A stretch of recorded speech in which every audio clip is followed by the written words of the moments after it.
दोस्तों, पीछे का एक विजुअल आप देख सकते हैं। देखिए किस तरह जंतर मंतर पर युवाओं में जयराम महतो का क्रेज है।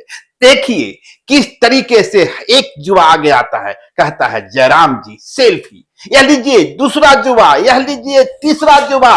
अब गिनते चले जाएंगे उस जंतर मंतर पर, और युवाओं की भीड़, युवाओं की टोली जयराम महतो के साथ खड़ी दिख रही है। हर युवा की चाहत है जयराम महतो के साथ उसकी एक सेल्फी हो जाए, और जयराम महतो हर युवा के साथ किसी को निराश नहीं कर रहे हैं, किसी को उपेक्षा नहीं कर रहे हैं, इग्नोर नहीं कर रहे हैं। वे तमाम युवाओं के साथ सेल्फी ले रहे हैं। अच्छा लगता है जब झारखंड का कोई युवा, झारखंड का कोई नौजवान दिल्ली पहुंचता है, और उस देश की राजधानी दिल्ली में जब एक झारखंडी नौजवान के प्रति लोगों का क्रेज देखा जाता है। आप सुन सकते हैं पीछे से एक आवाज आती है, जयराम दा। जब दिल्ली में और दिल्ली जंतर मंतर पर किसी की आवाज आती है जयराम दा, तो दिल में एक सुकून मिलता है। चलो, झारखंड ही नहीं, दिल्ली में भी अपने लोग हैं, अपने बंदे हैं, और दिल्ली में भी वे झारखंड बना कर रखे हैं। लेकिन इसके पहले कि हम कुछ आगे जाएं, जरा इस वीडियो को देखिए। ज्योतिरादित्य सिंधिया जी, जयशंकर जी, उनके बेटे विदेशों में पड़े। झारखंड के नौजवान, झारखंड की नौजुवतियां, अगर उनको अपनी प्रशंसा पानी है भारतीय जनता पार्टी से, तो भाई उनके पार्टी का सदस्य बनना होगा, उन्हें गली बिछाना होगा, उन्हें उनके लिए नारे लगाना होगा। आज बड़ी आश्चर्य की बात है, आज प्रधानमंत्री जी को भी ये तय करना चाहिए कि आप हिंदुस्तान के प्रधानमंत्री हैं या भारतीय जनता पार्टी के प्रधानमंत्री। अगर आप हिंदुस्तान के प्रधानमंत्री हैं तो प्रोटेस्ट में आने वाले छात्रों का बैकग्राउंड भले कांग्रेस पार्टी से है या आम आदमी पार्टी से है या किसी ऑपोजिशन पार्टी से है, वो मैटर नहीं करता है। तो जिस मुद्दे के साथ आए हैं वो मैटर करता है। यदि आप देश के प्रधानमंत्री हैं तो प्रोटेस्ट करने वाले छात्र, उनके अभिभावक, उनकी आइडियोलॉजी, उनकी पॉलिटिकल आइडियोलॉजी क्या है वो मैटर नहीं करता है। क्योंकि आप अगर हिंदुस्तान के प्रधानमंत्री हैं तो मुद्दा कौन मैटर करता है। और ये मुद्दा है कि एक बार नहीं 90 बार पेपर लीक हुआ है। ये मुद्दा है कि एक नहीं कई दर्जन छात्रों ने सुसाइड किया है। ये मुद्दा है।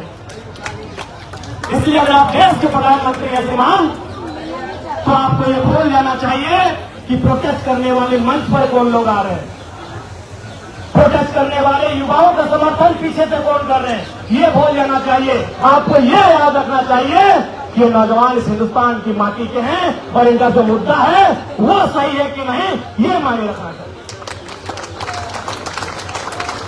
लेकिन आज दुर्भाग्य है, आज अगर आप क्रांति की बात करें, इनकलाब की बात करें, किसी के हित की बात करें, हुकूक की बात करें, तो आपको राष्ट्र विरोधी तगमा दिया जाता है। तो ऐसे में हमें ऐसा लगता है कि ये राष्ट्रवाद और ये धर्म केवल गरीबों का आभूषण बन के रह गया है। अमीरों को तो सत्ता और संपत्ति चाहिए। अनुराग ठाकुर जी को चिंता नहीं होती है जब वो शाहिद अफरीदी के सामने बैठते हैं। हम अगर बैठ जाए तो उनको हमें एंटी नेशनल कहा जाता है कि तुम शाहिद अफरीदी के बगल में बैठे हो। और शाहिद अफरीदी के बगल में इसने पाकिस्तान में सबसे ज्यादा रकम का गाय का बलि देने का काम किया था। लेकिन वही अनुराग ठाकुर जी अगर बैठ जाए उनके बगल में तो ये मुद्दा नहीं उठता है। ये आज राजनीतिक परिपाटी बन चुकी है, आज ये राजनीतिक सोच बन चुकी है। इसलिए उस सोच को बदलना होगा। और देश के प्रधानमंत्री को सब किसी ने सोचना होगा कि आप केवल भाषणों में देश को दुनिया के नक्शे पर नहीं ला सकते। आपको एक विजन के साथ इस देश को नंबर 1 बनाना होगा। आपको एक मिशन के साथ इस देश को बेहतर बनाना होगा। और दुनिया की तारीख गवाह है, जिन देशों ने लोकतंत्र को अपनाया, जिन देशों ने दुनिया के मानचित्र पर अपना विशेष स्थान बनाया, उन्होंने एजुकेशन सिस्टम में क्रांतिकारी बदलाव किया। उन्होंने अपने एजुकेशन सिस्टम में बदलाव किए, तब जाकर दुनिया के मानचित्र में अपना एक स्थान बनाया है। इसलिए आज इस बात को स्वीकारना होगा कि आज देश की ये तमाम जो हमारे राज्य हैं, जिनमें विशेषकर हमारी एनडीए का प्रभाव रहता है। आज उनकी शिक्षा नीति, हालांकि हमारा झारखंड इंडिया गठबंधन अलायंस के साथ रूल कर रहा है, लेकिन हमारे राज्य में भी आज पेपर लीकिंग बहुत बड़ी समस्या बन चुकी है। कोई एक परीक्षा नहीं है बिना लाठीचार्ज के, बिना धरना के, बिना हाईकोर्ट के, बिना प्रोटेस्ट के क्लियर होता है। इसलिए आज वो चिंता जो आज से लगभग 95 साल पहले देश के महान क्रांतिकारी भगत सिंह ने जताई थी कि आजादी तो हम अंग्रेजों से ले लेंगे, हम आजादी आज ले, 10 साल बाद ले या 15 साल बाद ले, आजादी तो हम अंग्रेजों से ले लेंगे। लेकिन सवाल यह है, क्या वो आजादी अंतिम व्यक्ति तक, किसान तक, खेतों में काम करने वाले किसान तक, मजदूरों में काम करने वाले कर्मचारियों तक, मजदूरों तक, माफ कीजिएगा, फैक्ट्री में काम करने वाले मजदूरों तक, खेतों में काम करने वाले किसानों तक वो आजादी जाएगी कि नहीं? शहीद आजम भगत सिंह की सबसे पहली चिंता थी, सबसे बड़ी चिंता थी कि आजादी खेतों में काम करने वाले किसान तक पहुंचेगी नहीं, या फिर 10% कॉर्पोरेट के हाथ में आजादी रहेगा। ये चिंता भगत सिंह की थी, और इस चिंता पर मुहर प्रधानमंत्री जी को अपने पन्ने पलटने चाहिए। भगत सिंह की ये जो चिंता जो उन्होंने जताई थी कि आजादी गांव तक, खेतों तक, कल्याणों तक जाएगी, यह 10% अमीरों के हाथों में आजादी रहेगी, इस चिंता पर मुहर किसी विपक्ष ने नहीं लगाया।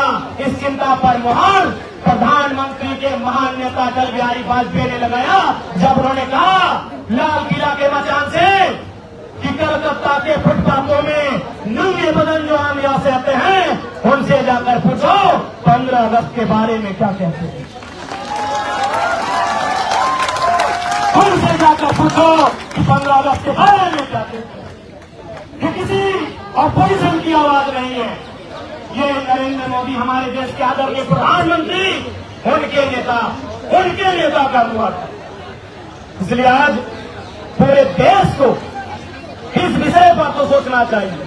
आज देश के हालात पर चिंतन करने की आवश्यकता है। आज हमारे देश की मीडिया का हालात क्या है, आज ब्यूरोक्रेसी का हालात क्या है। जो स्वतंत्र व्यवस्थाएं थी, सीबीआई रहे, ईडी रहे, तमाम जो स्वतंत्र व्यवस्थाएं जिनको हम ऑटोनॉमस बॉडी के नाम से जानते थे, आज उनकी क्या व्यवस्थाएं हैं, इस पर देश को चिंता करनी चाहिए। समय का अभाव है, बहुत सारे साथी मंच पर हैं। मैं दिल्ली के जंतर मंतर में प्रदर्शन करने वाले तमाम नौजवान भाइयों बहनों की इस आवाज को, उनकी इस मांग को समर्थन करने आया हूं। और बिल्कुल आज सोनम सर जो भूख हड़ताल अनशन पर बैठे हैं, मैं उनके इस त्याग को, उनके इस संघर्ष को, उनके इस तप को नमन और वंदन करने आया हूं। और साथ ही साथ जो लोग घरों में बैठे हैं, जो लोग घरों में बैठकर केवल सोशल साइट से जुड़े हैं, मैं उनसे भी कहना चाहूंगा, आवाज उठाइए। आप वोट किसको देते हैं नहीं देते वो मैटर नहीं करता है। यदि छात्रों का मुद्दा सही है तो आज इनके लिए आवाज उठाइए, क्योंकि याद रखिएगा, अगर आज आप आवाज नहीं उठाते हैं तो मारे तो एक दिन सब जाएंगे। कोई भूख से मरेगा, कोई भूख से मरेगा, कोई सत्ता की चाबूक से मरेगा, और जो बच जाएगा गोली और बंदूक। इसलिए जो लोग घरों में बैठे हैं, आप किस राजनीतिक आइडियोलॉजी को मानते हैं वो मायने नहीं रखता है।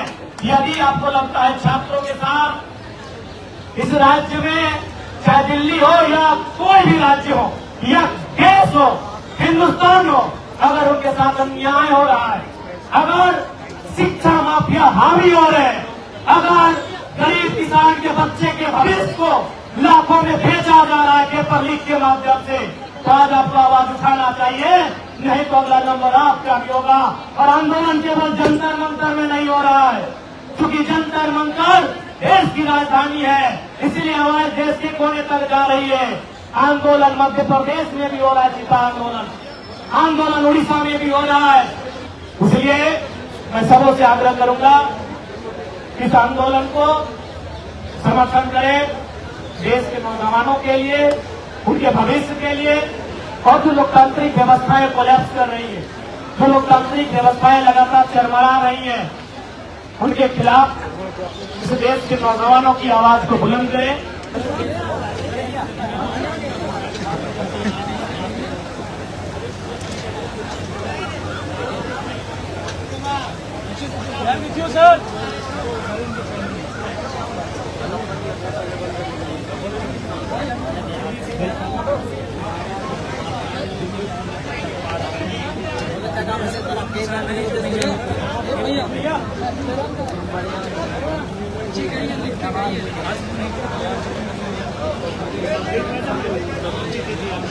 यह जंतर मंतर का ही है।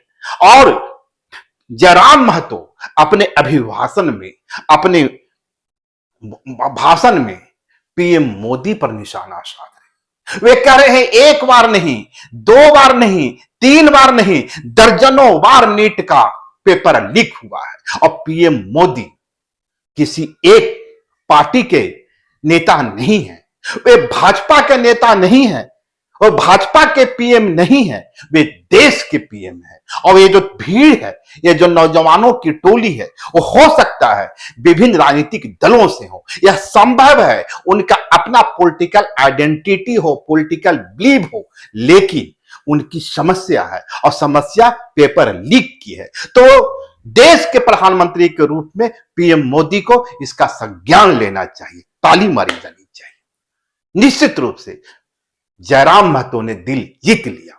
दिल इसलिए जीत लिया कि उन्होंने पीएम मोदी को आईना दिखलाने की कोशिश की। झारखंड से चलकर दिल्ली के जंतर मंतर पर सोनम वांगचुक के साथ खड़ा होकर जो 19 दिनों से धरने पर हैं, अनशन पर हैं और करीबन करीबन 8 से 9 किलो उनका वजन कम हो चुका है। पूरे देश में सोनम वांगचुक की आज आवाज पहुंच रही है। स्टार हो, फिल्म अभिनेता हो, खिलाड़ी हो, दूसरे एक्टिविस्ट हो, तमाम लोग दिल्ली पहुंच रहे हैं और अपनी आवाज को सोनम वांगचुक के आवाज के साथ मिलाने की कोशिश कर रहे हैं, युवाओं की आवाज बनने की कोशिश कर रहे हैं। निश्चित रूप से टाइगर जयराम महतो ने भी यही किया, इसलिए उनका काबिले तारीफ है। वे युवाओं की आवाज बनने की कोशिश कर रहे हैं, युवाओं को दर्द को समझने की कोशिश कर रहे हैं। लेकिन कल भी मैंने कहा था, आदि जयराम महतो ने जब घोषणा की थी कि सोनम वांगचुक के समर्थन में वे जाएंगे, उसने बाप एक पोस्ट जारी किया था, तब भी मैंने कहा था अच्छा लगेगा झारखंड का कोई नौजवान वहां पहुंचेगा। आज भी मैं उसी स्टैंड के साथ हूं, लेकिन फिर से सवाल वही है, आप दिल्ली वाले महामानव पर निशाना तो साध गए, उन्हें आईना भी दिखला दिया, यह बतला दिया देश का जो पीएम होता है किसी एक पार्टी का पीएम नहीं होता है, वह हर दल का नेता होता है। वह जब फैसले लेता है, डिसीजन लेता है, तो उसकी प्रायोरिटी में उसका दल नहीं होना चाहिए, बल्कि देश होना चाहिए, देश के किसान होने चाहिए, देश के युवा होने चाहिए। जयराम महतो ने वह सब कुछ कहा, लेकिन सवाल वही है, आप देश के महामानव को, महामानव ही कहते हैं लोग, आईना दिखला दिया। थोड़ा झारखंड में भी यही कर लेते।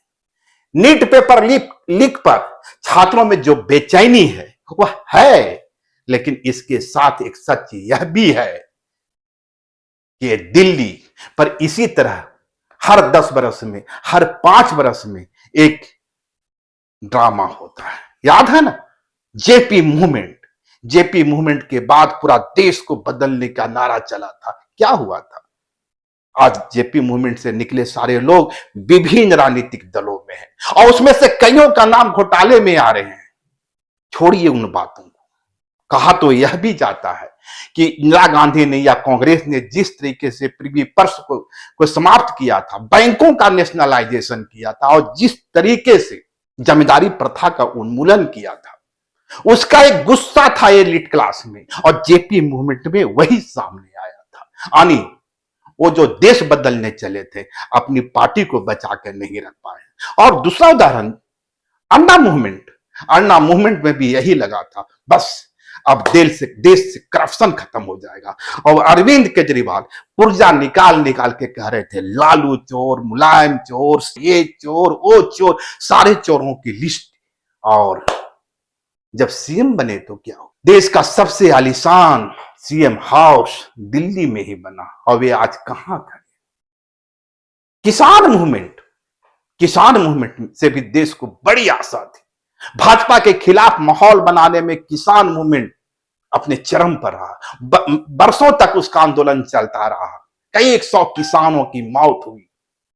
चुनाव में क्या हुआ, उन तमाम गढ़ में भाजपा की जीत हुई। मैं ये नहीं कह रहा कि आंदोलन गलत है, पर हर मुद्दे के पीछे जो सामने मुद्दा रखा जाता है उसके पीछे एक प्लानिंग भी होती है। आज कई लोग कहते हैं अन्ना मूवमेंट के पीछे आरएसएस का डिजाइन था, एक डिजाइन मूवमेंट था। मुझे नहीं पता इस नीट पेपर लीक पर जो हंगामा दिल्ली में खड़ा हुआ है इसके पीछे भी कोई डिजाइन है, कोई रणनीति है, क्या है, कहा नहीं जा सकता। हो सकता है, संभव है, लेकिन इतना सच है कि टाइगर जयराम महतो ने उन युवाओं को आवाज देने की कोशिश की है और मैं इसलिए इसका प्रशंसा करता हूं। लेकिन फिर से वही सवाल है, हमारे युवाओं का क्या होगा। यह तो वही हाल हो गई कि अपने घर में आग लगी हुई है और पड़ोसी के घर में हम शरबत पिला रहे हैं।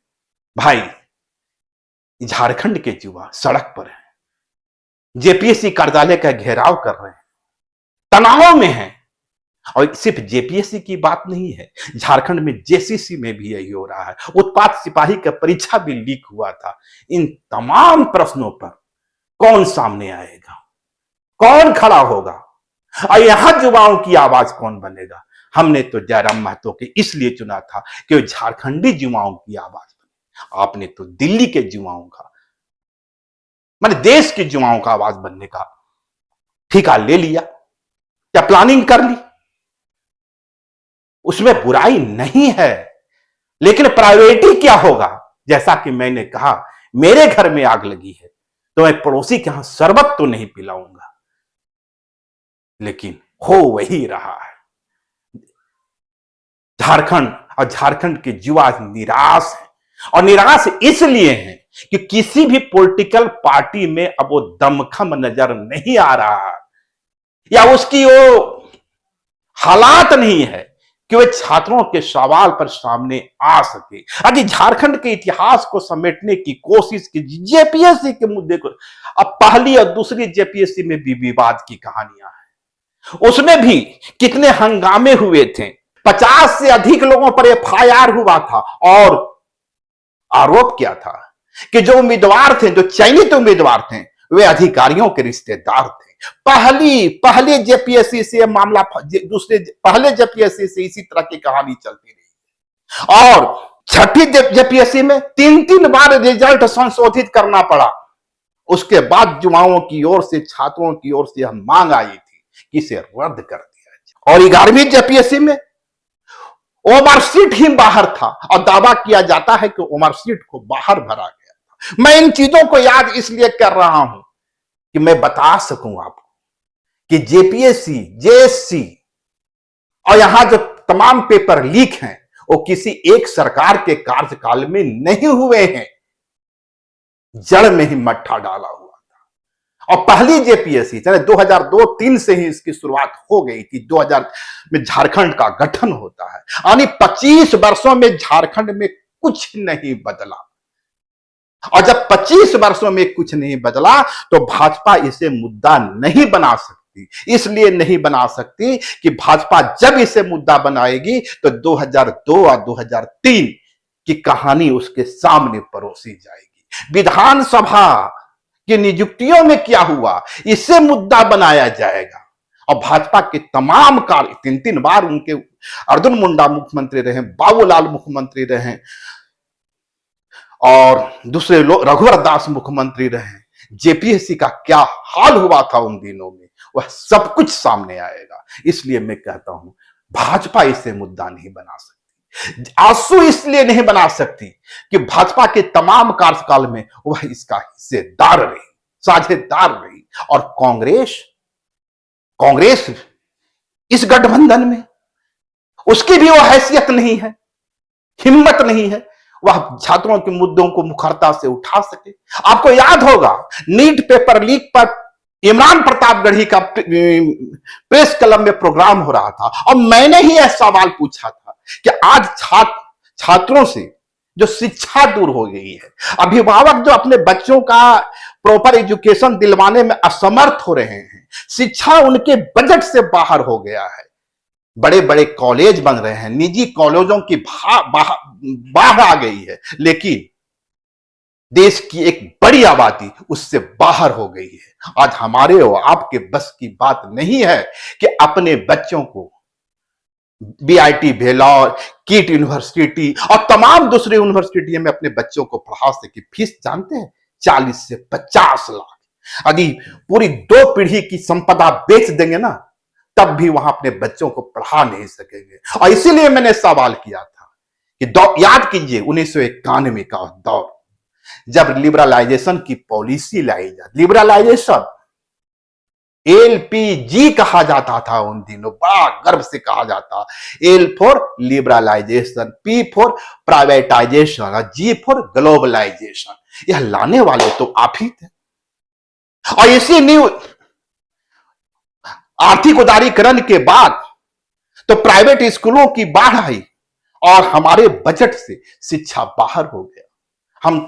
हम लोग तो उस पीढ़ी के हैं जब बोरा लेके स्कूल जाते थे, या याद कीजिएगा, बोरा लेके स्कूल जरूर जाते थे पर स्कूल में शिक्षक होते थे। मुझे याद है प्राइमरी स्कूल में जब मैं जाया करता था तो बोरा लेकर जाता था, लेकिन स्कूल में शिक्षक होते थे, एक पिता के समतुल्य हमारी वे देख रेख करते थे। और जब मिडिल स्कूल गया, बेंच तब तक बन चुके थे, लेकिन शिक्षक की कमी नहीं थी, पर्याप्त शिक्षक थे। इसलिए उन दिनों भी जनगणना होता था, मास्टर साहब बकरी गिनते थे, भेड़ी गिनते थे, ये गिनते थे, वो गिनते थे, तमाम चीजें शिक्षक से करवाए जाते थे। बावजूद इसके शिक्षक इतने पर्याप्त थे कि 2-3 शिक्षक यदि वहां निकल भी जाते थे तब स्कूल बंद नहीं होता था। आज क्या हो गया, बिहार जहां नीतीश कुमार को एक मॉडल माना जाता है, सुशासन, उस सुशासन में क्या हुआ था? भाजपा भी उसे उसी रूप में परोसती है। नंबर मार्क्स के आधार पर शिक्षा मित्र बहाल हुए। वे जो एप्लीकेशन नहीं लिख सकते हैं, ऐसे लोगों की नियुक्तियां होगी शिक्षा मित्र। और कोर्ट ने एक बार पूछ दिया, ये तो शिक्षक नहीं है, ये तो शिक्षा मित्र है। सरकार परेशानी में पड़ गई थी। मैं इसी चीजों को जोड़कर कहा था कि आज शिक्षा का जो हाल है, स्वास्थ्य का जो हाल है, शिक्षा स्वास्थ्य जो बुनियादी चीज हमारे पॉकेट से बाहर हो गया, उसका कारण आर्थिक उदारीकरण है। और यह उदारीकरण का फैसला आपका था। याद है आपको, उस विजुअल को देख सकते हैं। तब इमरान प्रतापगढ़ी ने मुझे कहा था, मीडिया में कहा कि आपका सवाल अप्रासंगिक है। कांग्रेस देश में जो आज अप्रासंगिक हो रही है, उसका कारण यही जवाब है।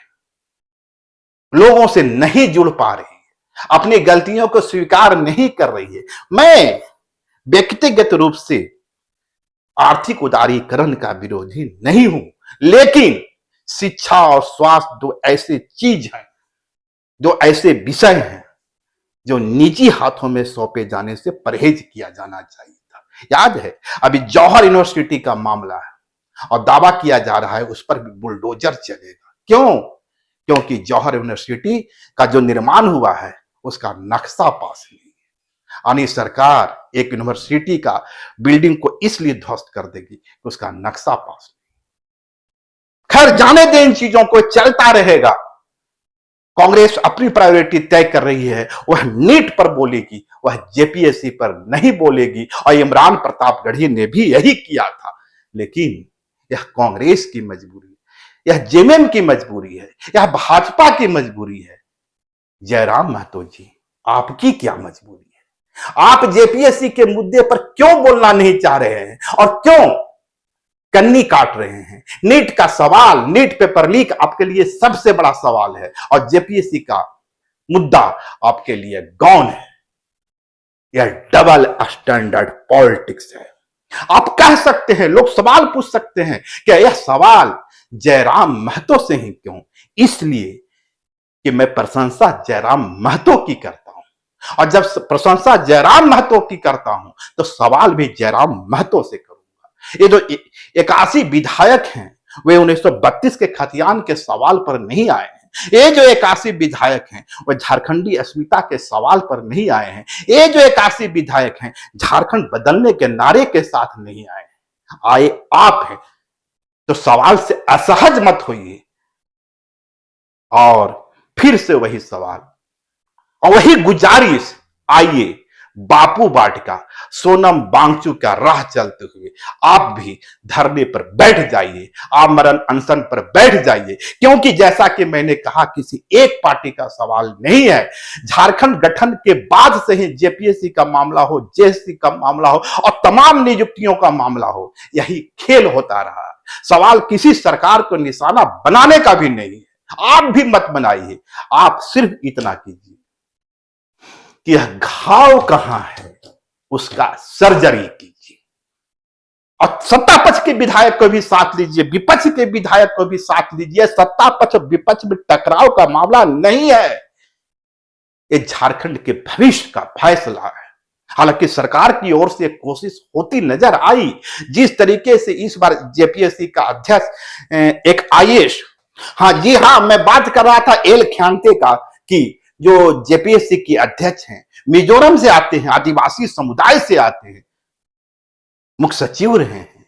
निश्चित रूप से सीएम हेमंत का यह फैसला एक मजबूत फैसला रहा होगा और यदि उनकी अध्यक्षता में ये सारी चीजें चल रही है तो आशा की जानी चाहिए थी कि इनमें सुधार होगा, बदलाव होगा। अब क्या परिस्थितियां हैं, अंदर के क्या हालात हैं कि एल ख्यांते जैसा एक ट्राइबल आदिवासी जो मुख्य सचिव तक पहुंचा है, जिसकी इंटेग्रिटी पर कभी सवाल खड़ा नहीं हुआ है, आखिर वे इन चीजों को दुरुस्त कर क्यों नहीं पा रहे हैं? जरूर उनके मन में भी कुछ चल रहा होगा, उनके अंदर भी कुछ प्लानिंग होगी। निश्चित रूप से उस प्लानिंग को समझने की कोशिश करनी चाहिए। और राजकुमार राम जो सचिव हैं उनकी इंटेग्रिटी पर भी कभी सवाल नहीं उठा। तो हेमंत सरकार ने अपनी ओर से कोशिश की है, प्रशंसा की जानी चाहिए। एक ईमानदार, एक अनुभवी अधिकारियों को भेजा है वहां, लेकिन चीजें बदल नहीं रही है। और जब चीजें बदल नहीं रही है, हालात नहीं बदल रहे हैं, तब आशा का केंद्र में जयराम महतो आते हैं। और इसलिए मैं कहता हूं, आइए बापू बैठ जाइए अनशन पर, बैठ जाइए धरने पर, करिए हमारा अनशन। झारखंड का युवा आपके साथ रहेगा, क्योंकि आप और सिर्फ आप झारखंड की युवाओं की आवाज बनकर आए थे। तो ऐसा डबल स्टैंडर्ड पॉलिटिक्स मत कीजिए कि दिल्ली में बैठकर महामानव को आईना दिखलाइए, लेकिन जब ट्रेन पकड़कर या आप तो आप एरोप्लेन से चलते हैं, वापस आते हैं, तो उस आईना को पीछे पॉकेट में रख लीजिए। वो आईना थोड़ा झारखंड में भी दिखलाई, थोड़ा नहीं ज्यादा दिखलाइए यहां, क्योंकि इस आईने की जरूरत झारखंड को सबसे ज्यादा है। शुक्रिया, नमस्कार। लाइव लगातार के वीडियो को लाइक करें, सब्सक्राइब करें और बेल आइकन को दबाना न भूलें।